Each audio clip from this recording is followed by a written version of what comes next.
Hello, all you textual deviants, and welcome to another special emergency edition of Texting. I'm Mark Will in Taipei.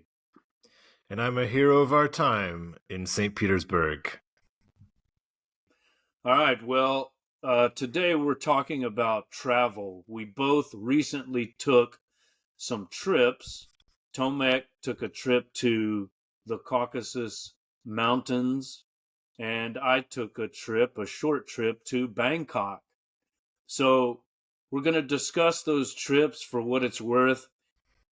Before we do that, though, I want to just briefly talk about the meaning of travel. Like, what does travel signify in this era of genocide and turmoil? I mean, I guess you could say there's always something going on somewhere that's horrible. But do we need to reflect on this? Do we need to apologize for, taking pleasure trips when there's so much horror and suffering in the world? Or should we just assume that it's our right to enjoy ourselves and think nothing of it? Your thoughts? Well, if anything, I think it's something to be proud of because it's a kind of defiance and an insistence on art, on the importance of discovery, so that I just think it's like, and also it's not necessarily like a capitalistic venture. So you're kind of insisting on the place of exploration in a time where maybe somebody wants to spend all their money on either their future or their pension or their Campbell soup cans in their bunker. So this is like saying, no, I'm going to live now, and I'm going to love my fellow neighbor enough that I want to see what their world is about. I mean, it's very selfless in a way. I mean, obviously there's many different ways to travel, but if you're traveling for an appreciation of something else, something outside of you, then I think that's noble. But But it I don't is a really agree kind with of, anything I just said. Sorry. yeah, I mean, I don't agree or disagree, but I was just thinking, it is a kind of luxury, right? Like you have to have the funds to do it. You have to have the time, the leisure to do it. And often I feel like I'm just consuming, I'm consuming experiences. I'm consuming cultural touchstones or something like that. Am I overthinking it? Should I just enjoy and forget about all this other nonsense? Again, it's like what, but if you're consuming uh, a culture that doesn't get much shine, you know, Mm-hmm. or so actually you're paying tribute and you're resisting. Yeah, like if I go to the Caucasus and I'm eating Circassian cuisine, which is from a nomad people who experienced a Stalinist genocide, I think that's pretty cool. It's like affirming traditions that are under threat. So Do they again, I do? just think it's But the do nature of your we can? travel, right? Well, we can say that. We can say, oh yes, we're supporting the local economy. We're showing appreciation to this native culture, but I wonder, do the people there see it that way, or do they say, "Oh, here comes another fucking white guy"? It depends where you're spending the money. I think that's what a lot of it comes down to, if you are supporting cool people doing good things wherever they are, I think that's valid. And anyway, I don't know how moralistic we should get about it. I don't think, obviously, there's travel is absolutely a way of building up tolerance and respect and love between diverse peoples and diverse systems of thought. I mean, the ignorant assholes are typically the ones who've done the least amount of traveling. So yeah, I mean, I think the basic I don't. principles of travel, I you don't know. disagree with that. I don't disagree with that. But yeah, maybe that's enough chit chat. Let's get into the trips. We'll start with you, sir. Um, for those that are merely listening and not watching on YouTube or some other video platform, we have a slide of a map, and it's a map of the Caucasus region. And why don't you tell us what we're looking at? I see Pyatigorsk. Yeah. Is that where you went? Yeah, so I will first explain that I was in the North Caucasus, which is the part that's in the Russian Federation. You could see more of the Caucasus in Georgia, and I think further down as well. Mm-hmm. And would like to give a little bit of context for this area and kind of its position in Russia. So you may know Sochi, yeah? Do you know a Where little bit about Sochi? the Winter Olympics were held. Exactly, and you can see that in the map in the bottom left. Well, Okay, bottom yes. left of Russia, right? On the Black Sea coast. Yeah, so that's for years. And again, I'm not an expert on anything I'm going to say today. I'm Mm-hmm. very much like last minute researching to supplement my everyman knowledge. But Sochi for the last at least 50 years has been the kind of resort spot for all of Russia, right? So and during the Cold War, when there's an Iron Curtain and Russians wanted to go get their beach experience and their warm weather experience, Sochi was the spot. Like to the point where I've never been to Sochi and I've kind of avoided it because it's such a kind of cliche spot, you know? Mm-hmm. Which again, I've done that before with things and been surprised. Like I avoided Thailand for a while, speaking of your destination coming on later, and then I ended up Mm-hmm. loving it. So I'm sure that I would like Sochi, but yeah, it's very touristy. That's my point. And this whole region that we're looking at became popular in the 19th century, before the revolution, among the nobles. Once a series of hot springs were discovered in the area, so obviously Russia is generally a very cold country. This is your ideal place to have some warm weather. I was in t-shirts, whereas in St. Petersburg it was around zero that week. So this was about 3 weeks ago. Um, and so yeah, the one of the primary things you'll notice is the difference in climate, and then it's also home to a lot of these famous mineral waters. So Mm-hmm. you can see on the map a place called Mineralne Vody, which means mineral water. That's Yes. where you can find the local airport for the region, and that's where we flew into. So we flew into Mineralne Vody, nonstop from St. Petersburg, and we took a How long taxi. was that flight? 4 hours. Okay. Yeah, and then That's how long my flight was too. Interesting. okay, nice. Yeah, and took a taxi from Mineralne Vody to Kislovodsk, where our first accommodation was. Kislovodsk means sour waters, essentially. Mm-hmm. Um, and that took about maybe 45 minutes. So Okay. the other place is just to complete my route. From there, we went back up to Pyatigorsk. Pyat means like five, like Piet, and Gore is Mm-hmm. like hills, so it's like five mountains. Okay. Because the area is surrounded by a mountainous region. And from there, we went towards Mount Elbrus. We didn't actually ascend Mount Elbrus, but we were very close to where that arrow is pointing, so very close to the Georgia border. And Mount Elbrus is the highest mountain in Europe. From there, we went back to Pyatigorsk and back to Mineralne Vody. So, as you can see, Dagestan is not far from there.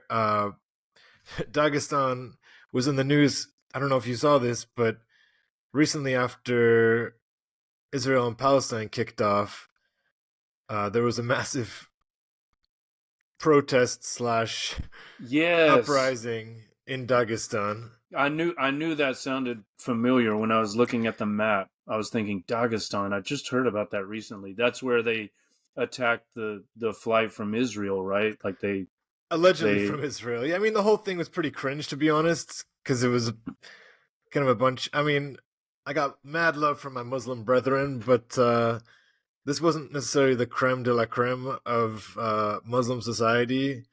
And you did have kind of a lot of Allah Akbar shouting and not the yeah, not the most refined behavior. I wasn't a big fan of that action. is Uh Dagestan a primarily Muslim region or yes, yes. okay, okay. And you probably know the most famous UFC fighter of all time. I don't. I'm I'm tripping on his name right now. I can't believe I'm forgetting this, but Habib, yeah? Have you heard of this guy, Mm, Habib? no, no. Okay, Habib Nurmagomedov. Anyone who follows UFC knows him because he's like undefeated, and he's from that region.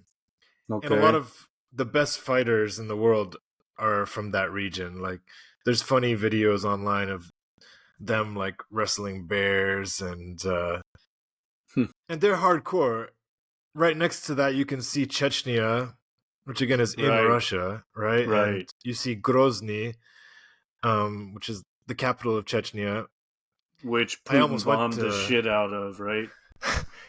I guess so. Yeah, yeah. But again, Chechens are famous for being brutal soldiers. They're definitely involved in the Ukraine conflict, and the leader is always saying some crazy shit, like just bloodthirsty motherfucker. I think this is the region where Tolstoy's Haji Murat is set. I Most think likely, it's I yes. think it's around there. Oh, very interesting. Now, did you get in touch with your Caucasian white man roots To be as you honest, went to this region?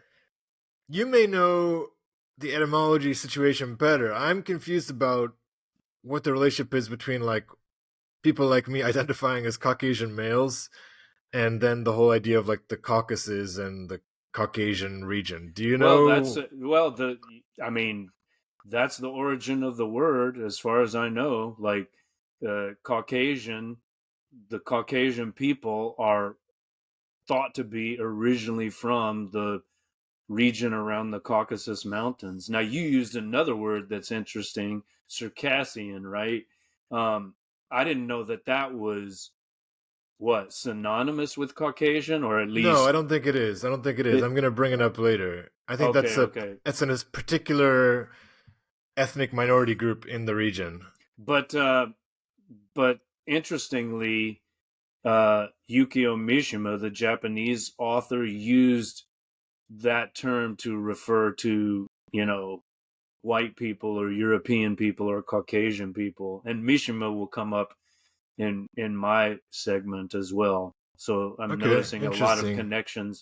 a lot of connections already. But I we'll still don't explore the. understand though, like how. So what do you mean? I mean, because a lot of people identify as Caucasian. I mean, it's like the umbrella term for white people, right? Mm-hmm. Yeah, So what is well, the connection with this region? I don't get it. Like, what, we're all supposed to come from there? Like, that I I thought we assume all come from so. Africa. Well, yeah, but the Caucasian people ended up after migrating from Africa, they ended up here and were bleached out, I guess. I mean, I don't. So with the I'm not a. so the Caucasians then became what? Became Italians, became French, became became everything. Well, I mean, they're. I assume they're Indo-European, and they went all over. The Indo-Europeans went everywhere from India to the British Isles.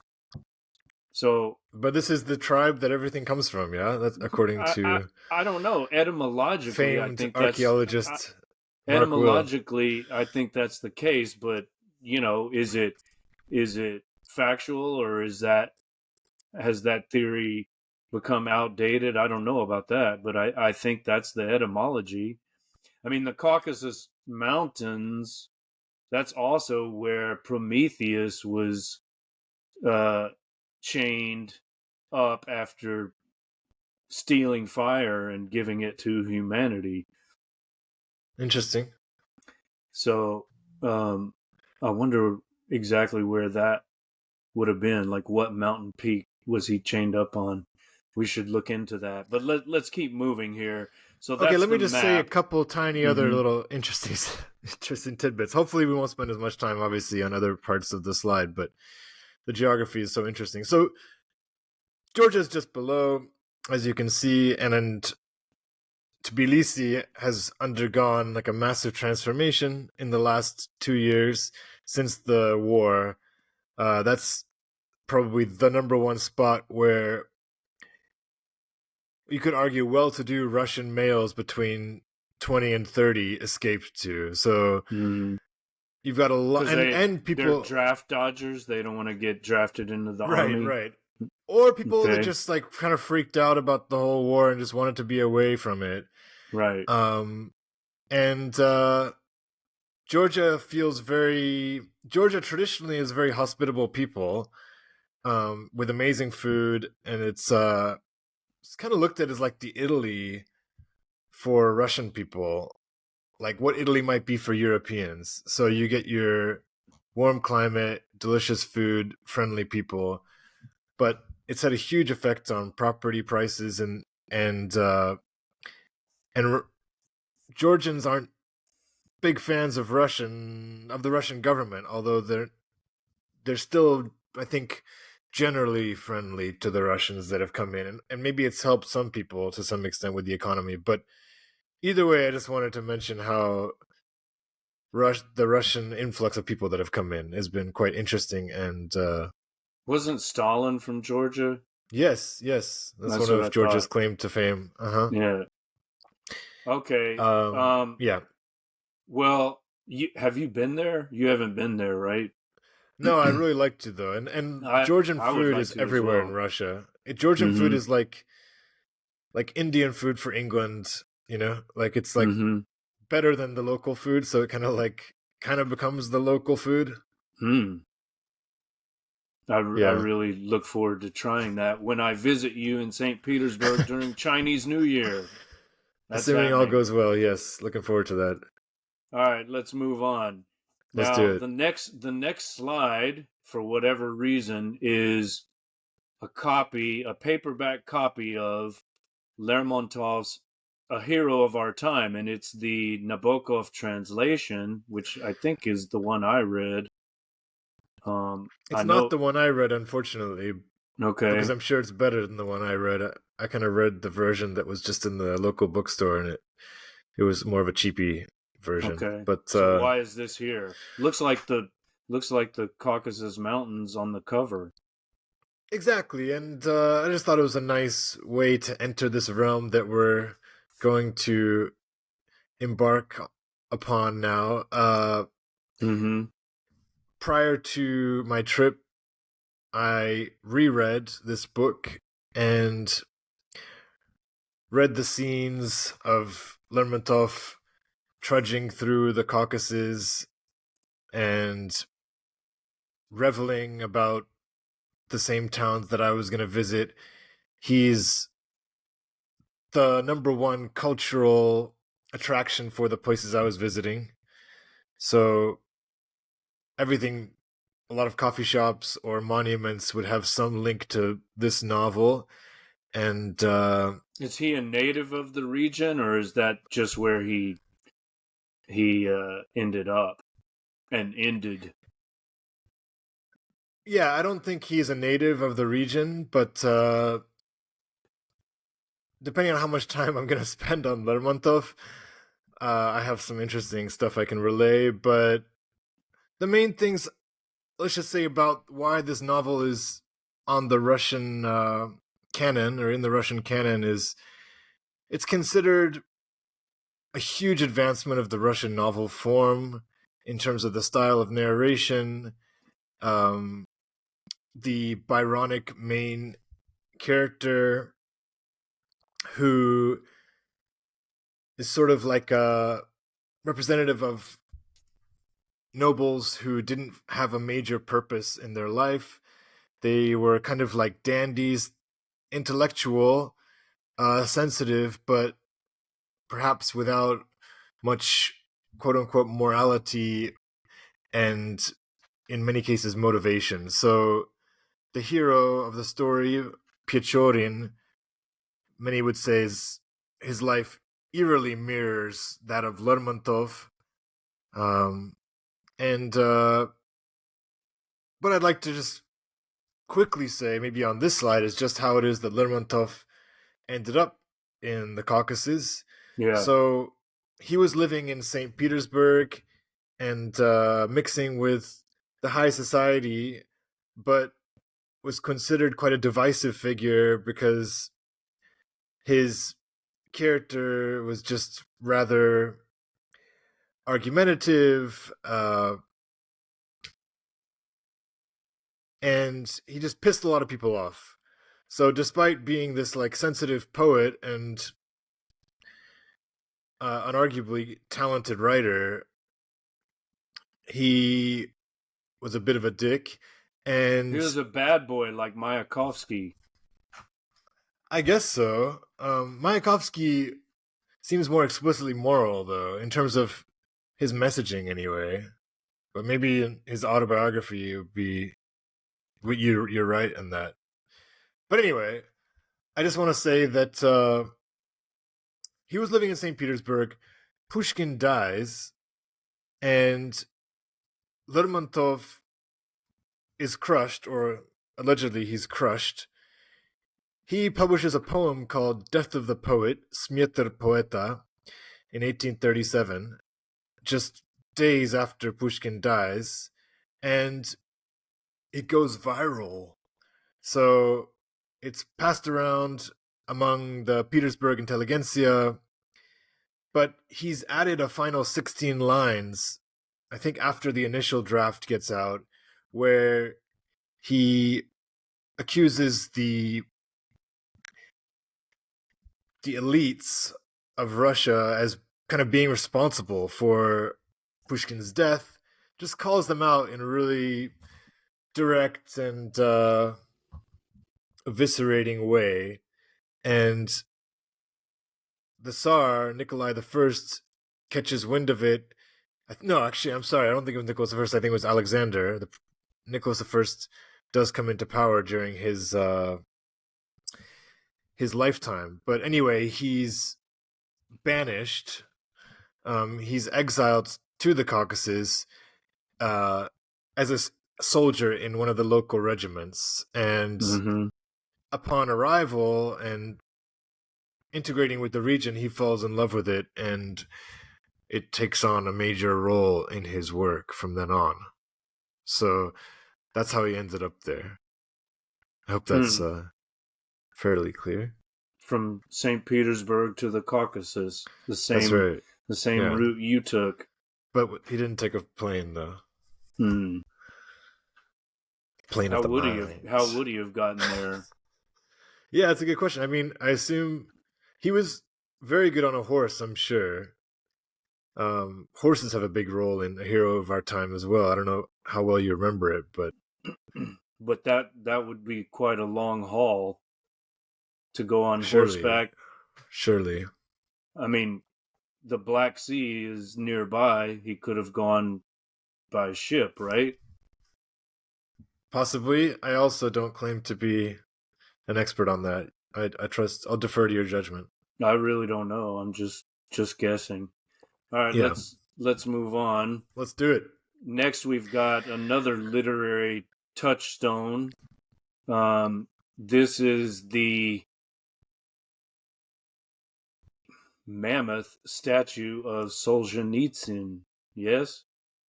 It is, but it hasn't changed on my screen yet. Oh. Okay. I don't know if there's a delay or something, or there may be, but just carry on. You know the image. Sure. So I didn't realize until a few days before our trip that Solzhenitsyn, also has links to this region, specifically to Kislovodsk. Solzhenitsyn obviously doesn't have the standing of a Lermontov in Russian culture. I mean, Lermontov plays number two to Pushkin in terms of the national poet. So Mm-hmm. he's very celebrated. Uh, and we know that, yeah, that Solzhenitsyn had a much more contentious relationship with the government. He was exiled on repeatedly.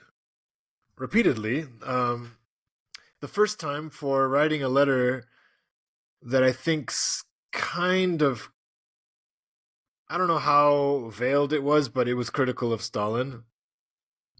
And so he was sent down south. I don't have the exact place in front of me right now, but yeah. Um, and I think he kind of went through various gradations of exile, starting with experiences in a gulag, and later a kind of he had to just be isolated in one place, but he was no longer like a prisoner. He was in Kazakhstan actually, and that'll be an image that I don't know if it's the next image, but Let's see. There's a house. Can you see the okay. So this house? is this is the museum and where he spent his first few years. Quite a funky piece of architecture, as you can see, and very good guide. The museum itself isn't too big, but the guide is passionate about him, about his life, and through my wife, I was able to pepper her with questions. So I think she appreciated my hunger. I was pretty caffeinated, I guess, as well, which maybe helped. But yeah, I think I don't know if the same question would cross your mind, but I was just kind of wondering, like, how happy the Russian government is with Solzhenitsyn now. What what position he's allowed to have in society, and I Well, discovered that actually, he seems to yeah, have been rehabilitated. absolutely. So we know that he was exiled twice. As I said, the first time for this letter that criticized Stalin, and the second time after publishing Gulag Archipelago, Mm-hmm. which was published in France, but obviously like came out, and then his citizenship was reinstated in the 80s, and he came back to Russia, and I think died maybe in Kislovodsk or that area. Could be wrong about that, but I know that he did come back to the area. Um, but uh, but yeah, Putin is apparently a big fan. Met with Solzhenitsyn several times, and Our friends in Vladivostok told us about that. oh About really? yeah. That's how I knew he had been rehabilitated. Like he met with Putin, and he seems to have been a Putin supporter. Like he thought he was the man to lead Mother Russia. Right, and so that some scholars may argue that that was a different incarnation of Putin, like an early Putin. Whether you think that modern day Putin is like the real Putin and the previous Putin was, I don't know, playing more like lip service, whether you think he changed or whether you think he's always been the same. That, Maybe it's a new Solzhenitsyn yep. that I mean, there's embraced Putin, or maybe that's right. how he always was. What I Yeah, I wonder mean, is how he escaped death. Like, why was he not killed? Why was he just exiled and sent to the prison camp, to the gulag? I mean, it seems like a lot of people were. I mean, a lot of people were sent to the gulag first of all, right? Mm-hmm. Uh, and I mean Dostoevsky, right? Well, that's Um, pre-Soviet. We're talking about during the Stalin era. Sure, but I mean, Anna Akhmatova, she wasn't killed. Right. Even now, I mean, it's horrible what happens to activists now for the most minor protests. I mean, the most recent news story in the past week was this activist who, when the war started, she changed some shopping labels in a supermarket. I don't know if you read this story, Mm-mm. but she like slipped out. She replaced the price tags with little like anti-war notes, Okay. and a 74-year-old woman reported her, and she was sentenced to 7 years in prison this week. That's a bit extreme. And in her comments, the old woman said, "Maybe the sentence is a bit long, but I reported a crime. What should I not do that?" It was just funny for me to. No, you shouldn't. So All yeah, right. all I'm trying to say is that it is ridiculously extreme. But I'm just saying the activists are not being killed, and maybe the same thing could be said for that time, right? Like Right. They a lot just of writers, get banished or imprisoned. yeah. Uh, and so now we're looking at the image, which I just found very interesting, of Solzhenitsyn, the sole Caucasian, if we want to use that term, amongst a group of Kazakhs. And so again, he wasn't imprisoned here, but he was, I don't know, what's the better term for, he had to stay here. Exiled. Okay, he was exiled to this town in Kazakhstan, and he became a physics and math teacher. So his background was in physics and math, and that's what he was up to You know there. he was in Vermont for a while, so I guess this is Okay, before he ended up in the States. very much so, very much so. I mean, this is So who are these 1955. people? They're Kazakh Okay, they're students. Kazakhs, but who are they? Like they run the well, he wasn't in a camp at this time. He was just exiled here and No, yeah, living. that's what I'm saying. He's just living in this town, and it's Okay, so these are just uh, town folk his or what? students. His students. Okay, His students, yeah. okay, yeah. Um, They look very Asian. yeah. I have a kind of cool little quote here about Solzhenitsyn and just his writing. So he was released from camp in March 1953, uh, and yeah, placed in exile in this place called Kokterek, a tiny hamlet on the southern border of Kazakhstan, where the writer eventually received a job as a teacher of mathematics and physics at the local school. All his spare time was now taken up by a feverish haste to record on paper the prodigious amount of verse he had composed in the preceding years. Camp regulations had strictly forbidden inmates from keeping any notes, but Solzhenitsyn had hit upon a method of preserving his thoughts.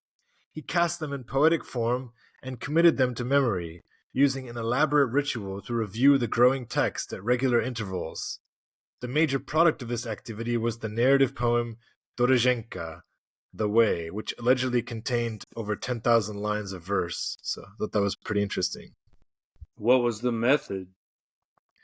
I don't know. I mean, probably, lots of actors have mnemonic devices, and what's the expression about like necessity is the mother of invention, right? So, Mm-hmm. Okay, it'll uh, remain a trade secret.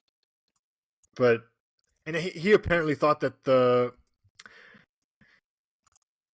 verse itself was pretty poor. Like wasn't thrilled about, but I mean, obviously, it was probably mainly used as a just a form of memorization, right? So Mm-hmm. anyway, do Now, you want who to say is? anything about Solzhenitsyn before we move on? Like your own Well, vibe I or mean, relationship to him? I've read some of his poetry. I don't know. It sounds like you're describing an epic. I read like some uh, free verse, experimental.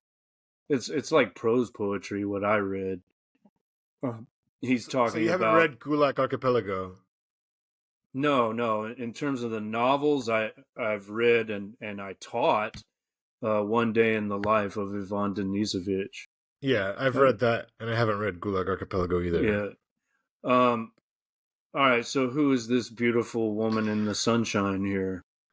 Yeah, so this is Liliana Mohamedzanova, my wife, and we are wandering through Kislovodsk Park, which is actually, you hear these kind of terms all the time, biggest in Europe, but they say it's the biggest public park in Europe. It is pretty huge, and I think it's just called the national, the Kislovodsk National Park. Mm-hmm. So yeah, Okay. And is this part we of can the keep same going. park? I'm looking at a garden. Yep, same park, and this is called the Valley of the Roses. So Okay. if we had been there like a month earlier, we would have just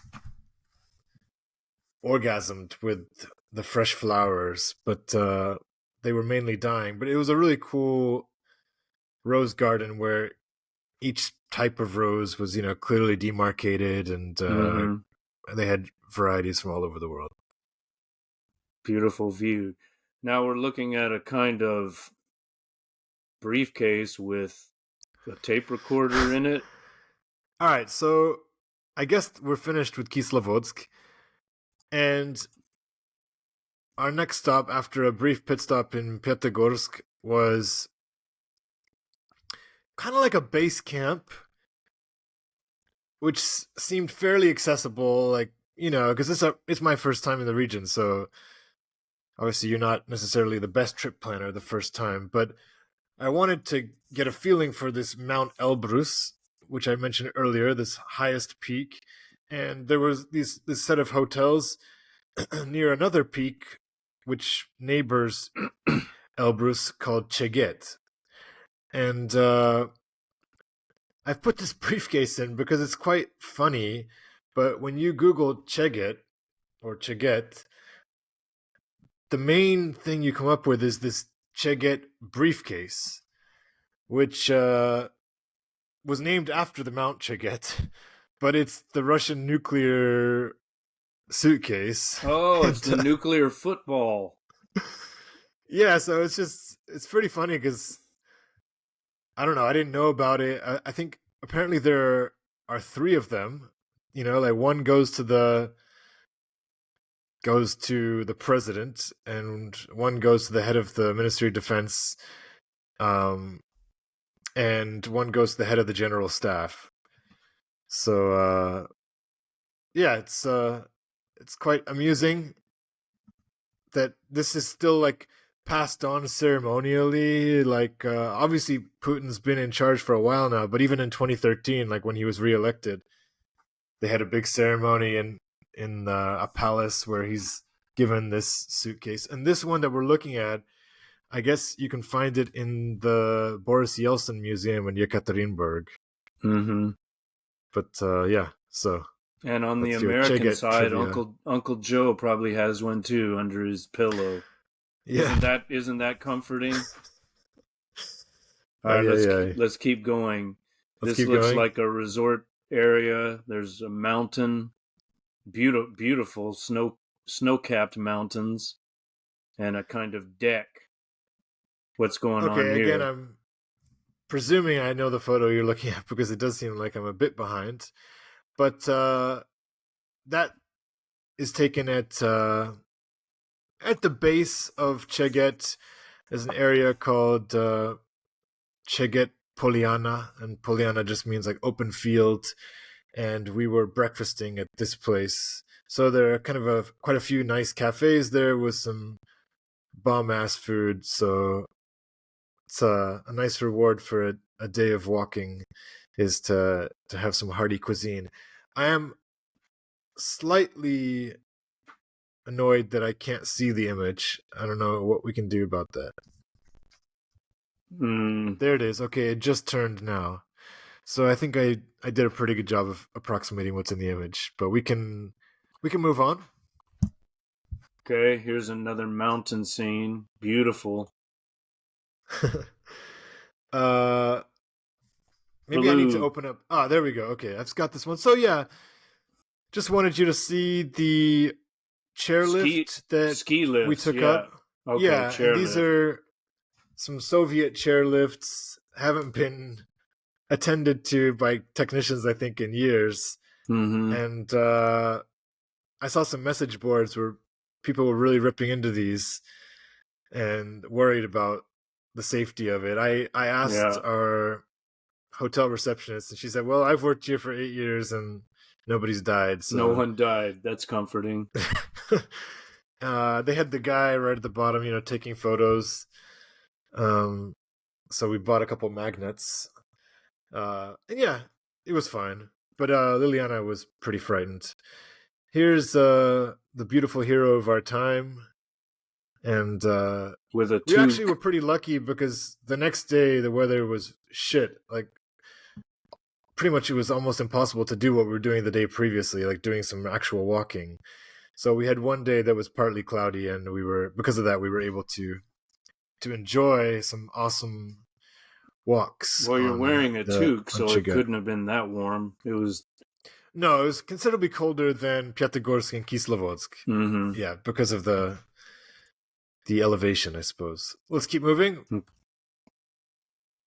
So here's another mountain scene and a beautiful green lake, it looks like. Yeah, this was the recommendation of our hotel receptionist, and I said, we have one day. What should be our main idea for the day? And she said, well, go visit this lake. It's called Donguz Orun, named after one of the peaks nearby, and it was an amazing visual experience, both as we descended from the peak down to this lake, and the nearby waterfall. So yeah, you get these very different visuals coming through. I'm still looking at my face though, which I want to get past as soon as possible. Mm-hmm. But you know what I'll do is I will open up, I think, my images in just a second.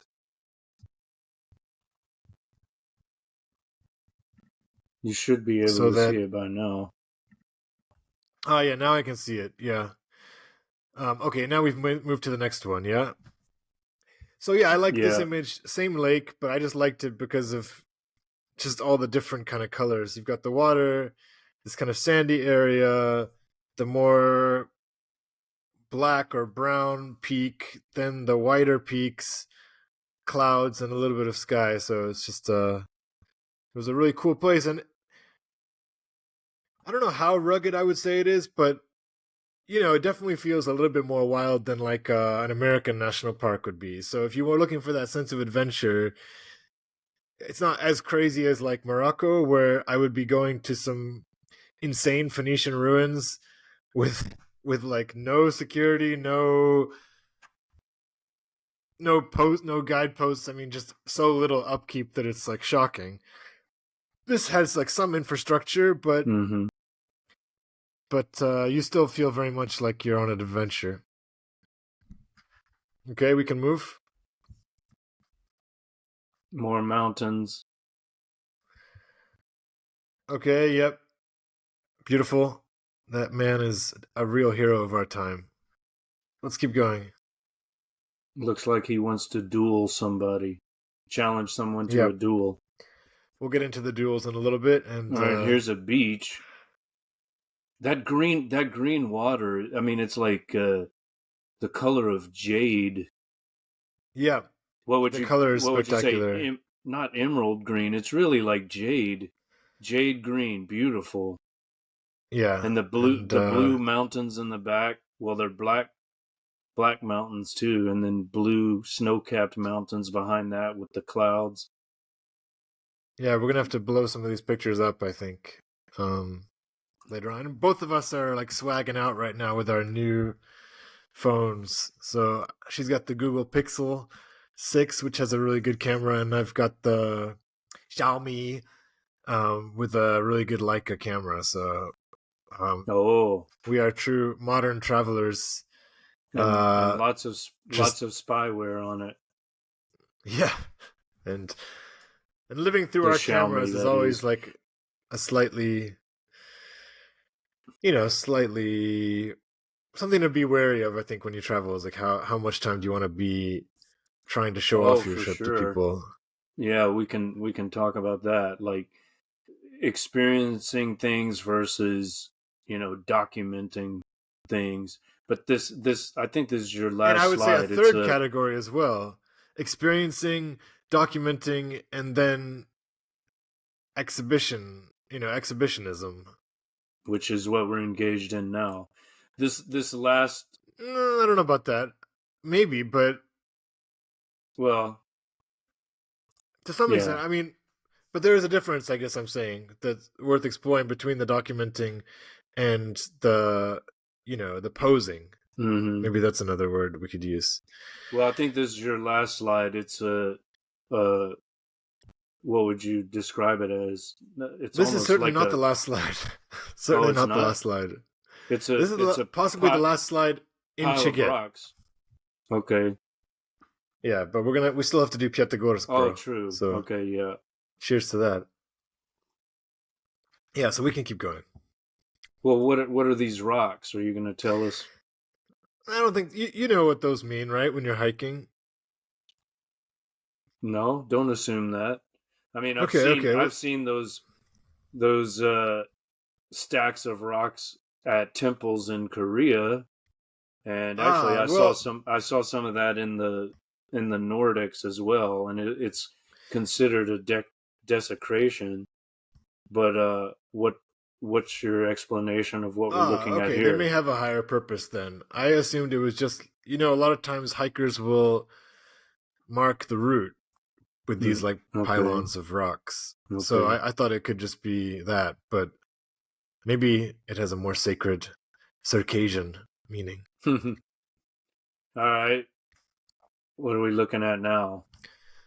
Okay, so now we're going to discuss the final main point of our trip, which is Pyatigorsk.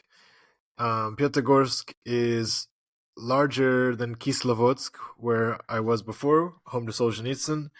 Pyatigorsk is more urban, a little bit less maybe beautiful, one might argue. Kislovodsk is really kind of just is a true spa town, and Pyatigorsk has that aspect, and it has its history, definitely, but has more of less of a resort town vibe. So this is on the main street, and I can just about read it. It says, "Вчера я приехал в Пятигорск. Печорин. Давно ли здесь?" Which basically just means some character in A Hero of Our Time arrived in Pyatigorsk yesterday and says to Pechorin, "Have you been here long?" So he's obviously surprised to see Pechorin, and that's that. So the first of many monuments. Let's keep it going. I see Pyatigorsk. This looks like Okay. a park. Okay, or this could be like the villa, or sorry, like the sort of path, right? Are these Pyatigorsk signages? Because I can't They're see. like it's like half of an arch. Okay, with the name in several places. Yes. All right. Can we pause it? What do you mean? Can you pause our recording? I'll just cut it out later. What's the problem? Nothing. It's just like I don't have the picture, so I want to be able to look at the damn picture. It'll appear soon. Yeah, but I mean, like, I don't feel confident enough, so I at least I want to have them up. Okay, now I opened them up on my Google. I just didn't have even a way of referencing it, so now I can look. Okay, yeah. So this is a famous historical walkway in the center of the town. Um, Probably the most beautiful area, and again, this would have been a street that people have been walking down for since pre-revolution. Mm-hmm. We can keep going.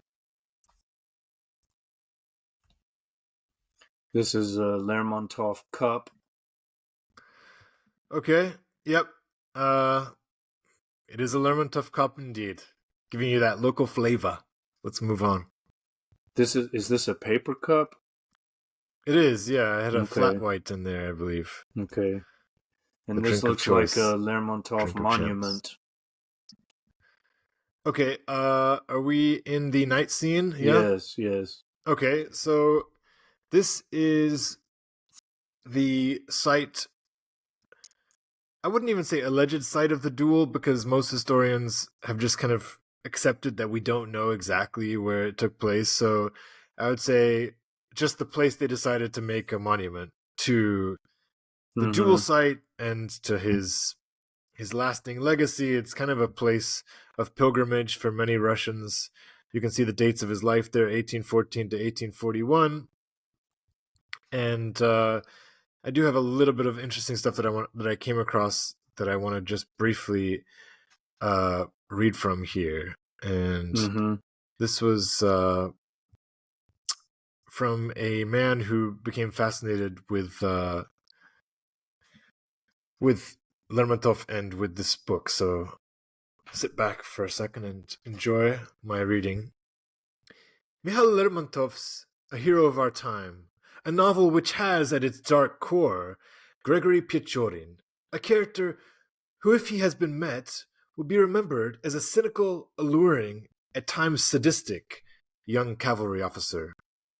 The novel's climax is a duel, as celebrated as any in Russian literature, which of course bristles with them, like so many homicidal tennis matches. Lermontov's features Pechorin versus Grushnitsky. It occurs on a mountain pathway outside the Caucasian party town of Pyatigorsk. Grushnitsky is an acquaintance of Pechorin's, even a friend, but is viewed as a poser, a ridiculous half-baked Byron who struts about the spa town with an affected limp in his soldier's greatcoat, letting it be understood that he is a nobleman demoted to the ranks. In fact, he isn't. Pechorin treats him with mockery and derision, and steals the heart of the woman with whom he is smitten. In the inevitable duel, Grushnitsky, via his seconds, dabbles in chicanery, involving the is that how you pronounce chicanery? Mm-hmm. Involving the failure to load Pechorin's Chicanery. gun. Chicanery, and is exposed. Pechorin kills him. And then I just want to add a little bit. Again, we're talking about how closely this mirrors his actual life. This becomes very strange when it is learnt that a year after his novel was published, Mikhail Lermontov, then Russia's greatest poet and a bad boy banished to the Caucasus, was himself killed in a duel fought outside Pyatigorsk with pistols for mocking the man it seems Grushnitsky was possibly modeled upon. They were old friends too. It goes without saying, a woman was involved. So, yeah, I thought that was That's crazy. pretty interesting stuff. Yeah. And the last thing I want to read is in this actual fight with Lermontov, it says it seems there was no expectation neither man would shoot at the other, but would fire into the air to save face, which is why what happened next evidently shocked Lermontov's friends. Without stepping forward, Lermontov raised his pistol to the sky, but turned to his audience and said so loudly that Martinov had to hear, "I have no intention of shooting at that idiot." And incensed, Martinov pulled the trigger. So, yeah. So he basically like goaded him. And the last thing, It's almost like yeah, go on. Well, it's almost like he staged his own death, just as Mishima did. Nice. And Tsar Nicholas I, when he heard of Lermontov's death, notoriously remarked, "A dog's death for a dog. He got what he deserved." Yeah. So that's Is this the a lot last of one? background there. I don't know. Let's move. What do we have? No, there's food. Okay. Yeah, let's do a quick food slide. this food is not particularly like showy, I would say. And Liliana was keen to emphasize that, the food of this particular region, I'm not talking about Georgian food, but more like the Circassian cuisine, is humble because it was nomadic people. And, they don't have like access to massive kitchens and appliances and so on. This was stuff that had to be able to be cooked on the go. But it was hearty, it was delicious. And so we're just looking at some kind of potatoes there with some nice paprika, these kind of like pancake type things, and then essentially like some refried beans with polenta. The yellow thing is polenta, and that was delicious. What's that The tea exactly? that polenta Yeah. polenta is eaten quite a bit in Italy as well. It's like boiled cornmeal. In northern Italy, they eat it a lot. It's very good. And the drink there, which I don't know if you remember that I went to Kalmykia, like the Buddhist region in Russia once. Okay. No. But anyway, it's a nomad tea as well. It can be called Tibetan Mongolian Kurg Dom or Jumbo, but Mm-hmm. it's Kalmyk tea. It's kind of bitter, sour, made with yeah, with milk and salt, but The very bread. tasty. I The like it. bread looks like Indian naan bread, Yep, but could be a relationship you there as said it's well. like a pancake. Well, a little bit like a blini, like a Russian pancake, but it's savory and has a filling. And is that So you can ketchup get in the upper right corner it's or a spicy red sauce, spicy red not sauce? ketchup. Okay, Yeah, good. yeah. All All right, right. is that the end? No, there's one more picture of looks like a an Orthodox church in the background. Yeah, I think this is the final picture then. Yeah, so this is just this is Pyatigorsk, kind of Pyatigorsk at night, and yeah, you can just see how charming this town is. My kind of parting thought about this region will be that a lot of people will say that the only places worth visiting in Russia are Moscow and St. Petersburg. And I don't want to completely dismiss the point of that. The point that a lot of people are saying there is that that's where all the money goes. And to that extent, I think they're 90% right. These cities do tend to kind of drain a lot of the resources, and people are often alarmed when they see the the poor infrastructure and the quite low standard of living that you'll find in the huge majority of Russian villages and towns. You really can feel like you're stepping back in time in a lot of those places. But on this trip, I was just like very pleasantly surprised with the infrastructure, with the beauty of these particular towns. So clearly, there are places in Russia that get funding and have very impressive. I mean, this is like very linked to like the nobles' money. So in a sense, it's kind of coming out of that same imperial Russia. Mm-hmm. So, and obviously, there's many other places in Russia that are worth visiting. I don't want to like be misconstrued in what I'm saying, but yeah, I was just glad because now that Russia's borders are tightening and it's hard for me to get out as much as I would like to. There's clearly many options for me here, many enjoyable places that I don't feel like I'm necessarily missing out. That's the main point I want to make. Okay, So well I just hit an hour. we're about an hour in, so let's take a break and we'll come Okay, back with the Bangkok leg of the trip. See you sweet. soon.